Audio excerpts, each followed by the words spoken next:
ಹೋ, ಹಾಗಿದ್ರೆ ನಮ್ ಕೃಷ್ಣನಿಗಾರ ಲವ್ ಸ್ಟೋರಿ ಇರ್ಬೇಕಲ್ವಾ? ನೀನ್ ಪೆದ್ದ ಅಂದ್ರೆ ಕೃಷ್ಣನ ಶತಪೆದ್ದ. ಹುಡ್ಗಿರ್ನ ಕಂಡ್ರೇನೆ ಆ ಹೊಡ್ದಂಗ್ ಆಡ್ತಾನೆ, ಇನ್ನ ಅವನ್ ಹುಡ್ಗಿ ಬೀಳ್ತಾರಾ? ಬಿದ್ದಿರೋದ್ಕೆ ತಾನೆ ಮದುವೆ ಆಗ್ತಾ ಇರೋದು.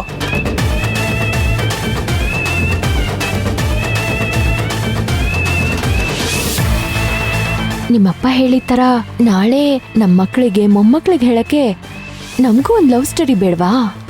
ಅದಕ್ಕೆ ನಾವು ನಾಳೆಯಿಂದ ಲವ್ ಮಾಡೋಣ.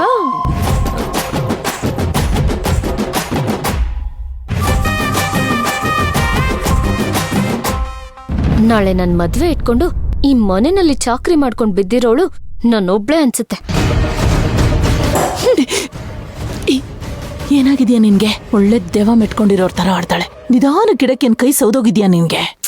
ಸುಮ್ನಿರಮ್ಮ, ಅವ್ರ ಗಂಟೇನ್ ಹೋಗಲ್ಲ. ಹೌದು, ನಿನಗೇನಾಯ್ತು? ಇಲ್ಲೇ ಇದ್ರು ಬೇರೆ ಎಲ್ಲೋ ಇರೋ ತರ ಇದ್ಯಾ? ಮಾಯಾ, ನನ್ಗೊಂದು ಅನುಮಾನ ಕಣೆ. ಏನ್ ಅನುಮಾನ ಅಮ್ಮ? ನಾವು ಒಂದ್ ವಿಡಿಯೋ ಕಳ್ಸಿದ್ವಲ್ಲ ಕೋದಂಡನ್ಗೆ, ಅದ್ ಬಿದ್ದು ಒಡ್ದೋಯ್ತು. ಈಗ ವಿಡಿಯೋ ಡಿಲೀಟ್ ಆಗೋಗಿರುತ್ತಾ? ಅಷ್ಟೇನಾ? ನೀನ್ ನಿಂತಿರೋದ್ ನೋಡಿ ನಾನೇನೋ ಆಯ್ತು ಅಂತ ಟೆನ್ಷನ್ ಮಾಡ್ಕೊಂಡೆ. ಅದೇನ್ ಡಿಲೀಟ್ ಆಗಲ್ಲ, ನೀನ್ ತಲೆ ಕೆಡಿಸ್ಕೋಬೇಡ. ಅಬ್ಬಾ, ಈಗ ನನಗ್ ಸಮಾಧಾನ ಆಯ್ತು. ಕಿತ್ತೋದ್ ಫೋನು ಈಗ್ಲೇ ಬಿದ್ದು ಒಡ್ದು ಹೋಗ್ಬೇಕಾ? ಅಮ್ಮ, ಅದು ಫೋನ್ ಸ್ಕ್ರೀನ್ ಮಾತ್ರ ಒಡ್ದು ಹೋಗಿರೋದು. ಆದ್ರೆ ಆ ವಿಡಿಯೋ ಡಿಲೀಟ್ ಆಗಲ್ಲ, ಅದು ಮೆಮೊರಿನಲ್ಲಿ ಹಂಗೆ ಸೇವ್ ಆಗಿರುತ್ತೆ. ಸೊ ನೀನ್ ಜಾಸ್ತಿ ತಲೆ ಕೆಡಿಸ್ಕೋಬೇಡ. ಅಬ್ಬಾ, ಹೋದ್ ಜೀವ ಬಂದಂಗಾಯ್ತು. ಈಗ ನಾವ್ ಅನ್ಕೊಂಡಿರೋದಾಗತ್ತೆ ತಾನೇ? ಸರಿ ಏನೋ ಆಗುತ್ತೆ, ಆದ್ರೆ ಫಸ್ಟು ಆ ಫೋನ್ನ ಸರಿ ಮಾಡಿ ಕೋದಂಡನ್ ಕೈಗೆ ಸೇರೋ ಹಾಗೆ ಮಾಡ್ಬೇಕು. ಅದು ಫಸ್ಟ್ ಕೆಲ್ಸ. ಮಾಯಾ, ಕಾಫಿ ತಗೊಂಡ್ ಬಾ. ಬಂದೆ. ತಗೊಂಡೋಗ್ ಕೂಕು. ಕಾಫಿ ಕಾಫಿ ಅಂತ ಸಾಯ್ತಾರೆ.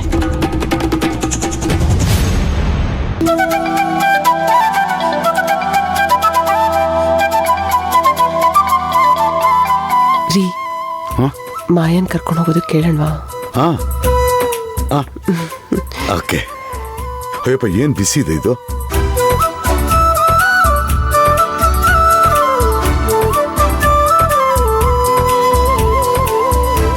ಅಮ್ಮ, ನಿಮ್ಮ ಹತ್ರ ಒಂದು ವಿಷಯ ಕೇಳಬೇಕಿತ್ತು. ಕೇಳಿ, ಸಂಕೋಚ ಯಾಕೆ? ಇವತ್ತು ನಮ್ಮ ಮನೆಯಲ್ಲಿ ಅಶ್ವಶಾಸ್ತ್ರ, ಬಳೆಶಾಸ್ತ್ರ ಇಟ್ಕೊಂಡಿದೀವಿ. ಓ, ನಮ್ಮಿಂದ ಏನಾದ್ರೂ ಸಹಾಯ ಬೇಕಿತ್ತಾ? ಹಾ, ಒಂದ್ ರೀತಿ ಸಹಾಯ ಅಂತಾನೆ ಅನ್ಕೊಳ್ಳಿ. ಸಂಕೋಚ ಯಾಕೆ ಪಟ್ಕೋತೀರಾ ದೇವ್ಕಿ ಅವ್ರೆ? ಅದೇನು ಅಂತ ಹೇಳಿ. ಅಮ್ಮ, ಅದು ವಂಶಿ ಜೊತೆಗೆ ಮಾಯಿನ್ಗೂ ಅಶ್ವಶಾಸ್ತ್ರ ಮಾಡಬೇಕು ಅಂತ ಅನ್ಕೊಂತಾ ಇದೀವಿ.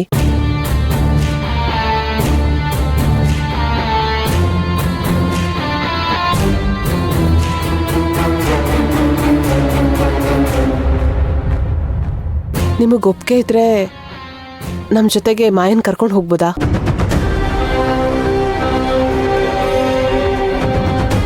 ಈ ಮನೇಲಂತೂ ನನಗೆ ಅಶ್ನಶಾಸ್ತ್ರ ಮಾಡಲ್ಲ. ಅಂತೂ ಕೊನೆಗ ದೇವ್ರು ಇವ್ರಿಗಾದ್ರೂ ಒಳ್ಳೆ ಬುದ್ಧಿ ಕೊಟ್ಟಿದ್ದಾನೆ. ಇವ್ರೇನೋ ಪ್ರೀತಿಯಿಂದ ಕರೀತಿದ್ದಾರೆ, ಆದ್ರೆ ಮಾಯಾ ಅಲ್ಲಿ ಹೋಗಿ ಕಿತಾಪತಿ ಮಾಡಿದ್ರೆ ಏನ್ ಮಾಡೋದು? ಯಾರೂ ಒಪ್ಕೋತಿಲ್ವಲ್ಲ. ನಾನ್ ಸಂತೋಷವಾಗಿರೋದು ಇವ್ರಿಗೆ ಇಷ್ಟನೇ ಇಲ್ಲ ಅನ್ಸುತ್ತೆ.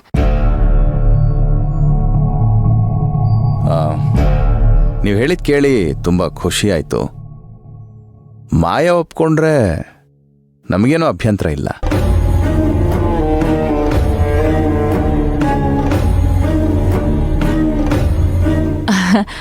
ಅಲ್ಲ, ಅದು ವಂಶಿಗೆ ಅಂತ ನೀವು ಕಾರ್ಯಕ್ರಮ ಮಾಡ್ತಿದ್ದೀರಾ, ಅದರಲ್ಲಿ ಮಾಯಾ ಯಾಕೆ ಹೇಳಿ? ಬೇಡ ಬಿಡಿ.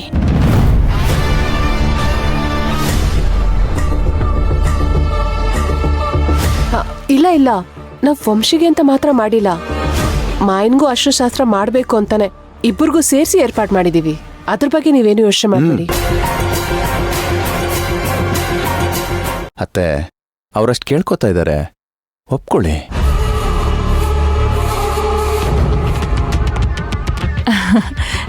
ನೀವ್ ಹೇಳಿದ್ಮೇಲೆ ಆಯ್ತು ಅಳಿ. ಅಂದ್ರೆ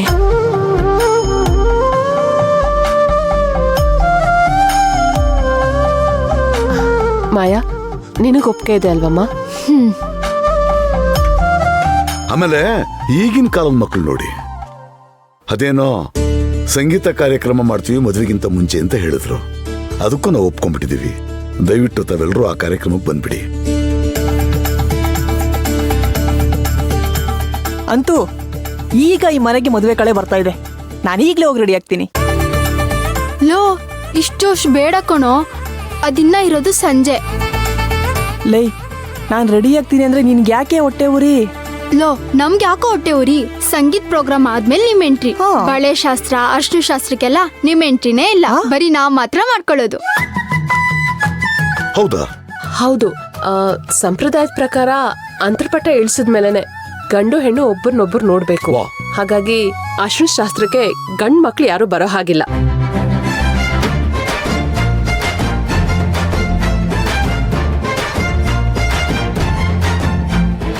ಅಲ್ಲ ಕಣೋ, ಮದುವೆ ಆಗಕ್ಕೆ ಹೊರಟಿರೋ ಮದುವೆ ಗಂಡು ಈಗಲೇ ಕೈಗೆ ಸಿಗದೆ ಇರೋಷ್ಟು ಬ್ಯುಸಿ ಆಗ್ಬಿಟ್ಟಿದ್ಯಾ. ನಾಳೆ ಏನಾದ್ರೂ ಮದುವೆ ಆಗ್ಬಿಟ್ರೆ ಕೈಗಲ್ಲ ಕಾಲ್ಗೂ ಸಿಗಲ್ಲ ಕಣೋ ನೀನು. ನನ್ನ ಮಗನೇ, ನೀನ್ ಹಿಂಗೆ ಮಾಡ್ತಿರೋ, ನಿಜವಾಗ್ಲೂ ನಿನ್ ಕೈಗೆ ಸಿಗಲ್ಲ ನೋಡ್ತಿರೋ. ಮಚ್ಚ, ನಮ್ಮನ್ ಬಿಟ್ಟು ಎಲ್ಲೋ ಹೋಗ್ತೀಯಾ? ಲೇ, ಮದುವೆ ಅಷ್ಟೇ ಅಲ್ಲ, ನಾಳೆ ದಿನ ಈ ದೇಶದ ಪ್ರಧಾನಿ ಆದ್ರೂ ನೀನು ನಮ್ಮ ಹತ್ರಕ್ಕೆ ಬರ್ಲೇಬೇಕಮ್ಮ. ಹೇಯ್, ಅದೇಂಗೋ ಅಷ್ಟು ಕಾನ್ಫಿಡೆಂಟ್ ಆಗಿ ಹೇಳ್ತಿದ್ಯಾ? ನಮ್ ದೇವ್ರ ಸತ್ಯ ನಮಗ್ ಗೊತ್ತಿಲ್ವಾ? ಲೈ, ನನ್ನ ಬಗ್ಗೆ ಅದೇನೋ ಗೊತ್ತು ನಿನ್ಗೆ? ಆಯ್ ಥೂ, ನಿನಗಿಂತ ನಿಮ್ಮಪ್ಪ ಎಷ್ಟೋ ವಾಸಿ ಕಣಲು.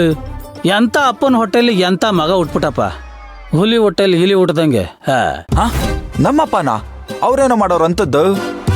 ಇನ್ನೇನೋ ಮತ್ತೆ, ಅವ್ರ ಲೈಫಲ್ಲಿ ಅಟ್ಲೀಸ್ಟ್ ಒಂದು ಲವ್ ಸ್ಟೋರಿ, ಒಂದು ರೊಮ್ಯಾಂಟಿಕ್ ಮೂಮೆಂಟ್ ಅಂತ ಆದ್ರೂ ಇದೆ. ನಿನ್ನ ಲೈಫಲ್ಲಿ ಏನಿದೆ? ನಾಳೆ ನಿಂಗೆ ಮದುವೆ ಆಗಿ ಆ ಮಕ್ಕಳಾಗಿ, ಆ ಮಕ್ಕಳು ದೊಡ್ಡವರಾಗಿ, ಅಪ್ಪ ಅಪ್ಪ ನಿಂದು ಲವ್ ಮ್ಯಾರೇಜ್ ಅಲ್ವಾ, ನಿನ್ ಲವ್ ಸ್ಟೋರಿ ಹೇಳಪ್ಪ ಅಂದ್ರೆ ಏನು ಹೇಳ್ತೀಯ? ಖಾಲಿ ಪಲವು ಅಂತ ಹೇಳ್ತೀಯ? ಲೈ, ಅದೆಲ್ಲ ಇನ್ನು ಯಾವ ಕಾಲಕ್ಕೋ ಏನೋ ಬಿಡ, ಏನೋ ಒಂದು ಹೇಳಿದ್ರೆ ಆಯ್ತು. ಅದೇ ಕಣಪ್ಪ, ಏನು ಅಂತ ಹೇಳ್ತೀಯ? ನಮ್ ಲವ್ ಸ್ಟೋರಿಲಿ ನಮ್ಮ ಪಾತ್ರ ಏನು ಇಲ್ಲಪ್ಪ, ಎಲ್ಲ ನಿಮ್ಮ ಅಮ್ಮದೇ ಅಂತ ಹೇಳ್ತೀಯಾ? ದಡ್ಡ ಎದಾಗೋ ಪಕೋಡ ಬೇಡ ನೋಡು, ನನಗೆ ಸಿಟ್ಟು ಬರಸ್ಬೇಡ. ಆಮೇಲೆ ನಾನು ಏನ್ ಮಾಡ್ತೀನಿ ಅಂತ ನನಗೆ ಗೊತ್ತಿಲ್ಲ. ಮಚ, ನಿನಗೆ ಸಿಟ್ಟು ಬಂದ್ರೆ ಏನ್ ಮಾಡ್ತೀಯ ಅಂತ ನನಗೆ ಚೆನ್ನಾಗಿ ಗೊತ್ತು ಕಣ. ನೋಡ, ಸಿಟ್ಟು ಬೀದಿಲಿ ಹೋಗ ನಾಯಿ ಕೂಡ ಮಾಡ್ಕೊಳುತ್ತೆ ಕಣ. ಸಿಟ್ಟು ಮಾಡ್ಕೊಳ್ಳೋದನ್ ಬಿಟ್ಟು ಆ ಹುಡ್ಗಿನ ಲವ್ ಮಾಡೋದನ್ ಕಲಿ. ಹೇಯ್, ಅದೆಲ್ಲ ಒಂದು ದೊಡ್ಡ ವಿಷಯನಾ? ನನ್ನ ಬಗ್ಗೆ ನಿನ್ಗಿನ್ನೂ ಗೊತ್ತಿಲ್ಲ. ಅವನಿಗೆ ಗೊತ್ತಿಲ್ಲದೆ ಇರ್ಬೋದು, ಆದ್ರೆ ನೀನೇನು ಅಂತ ನನಗ್ ಚೆನ್ನಾಗ್ ಗೊತ್ತು.